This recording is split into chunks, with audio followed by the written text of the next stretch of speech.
उतरा में धांस बाबू आ गई स्कूले।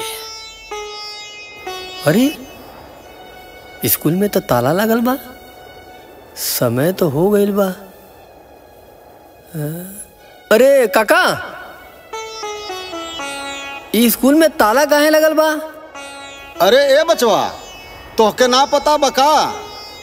अब स्कूल ना खुली, सरकार बंद कर देले बा। का सरकार स्कूल बंद कर देले बा?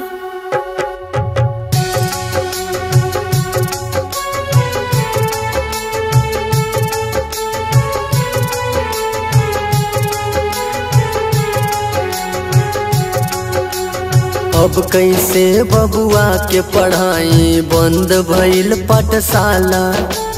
ई कैसन सरकार निकम्मी खोलत बा मधुशाला।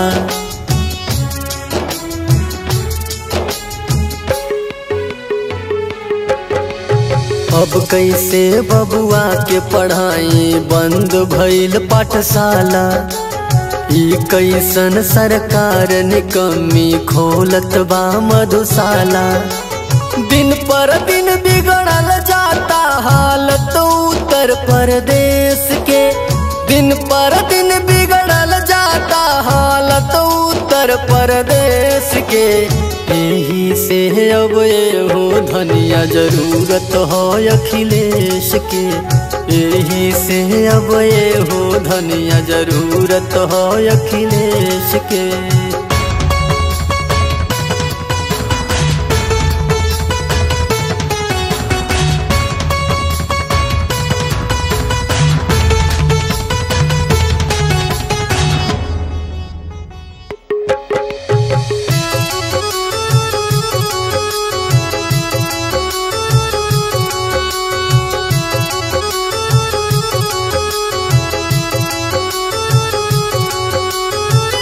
याद कर रहल जब सपा के ससनवा।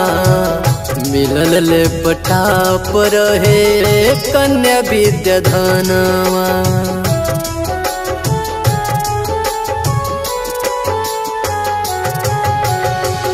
याद कर रहल जब सपा के ससनवा।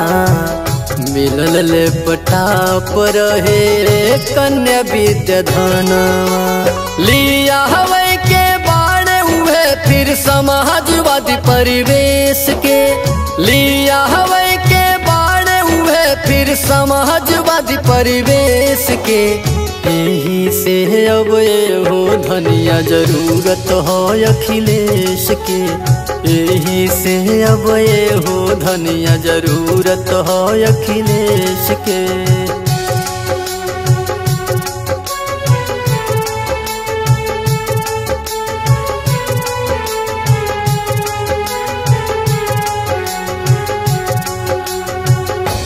है अखिलेश कुल्ही सपना पुराई।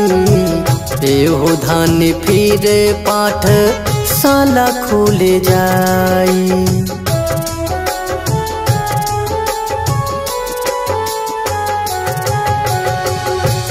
है अखिलेश कुल्ही सपना पुराई।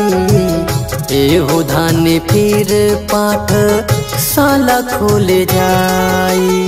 जन जन तक पहुँचावे के बा पीडीए संदेश के।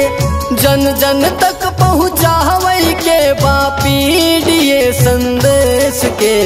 यही से अब ये हो धनिया जरूरत हो अखिलेश के। यही से अब ये हो धनिया जरूरत हो अखिलेश के।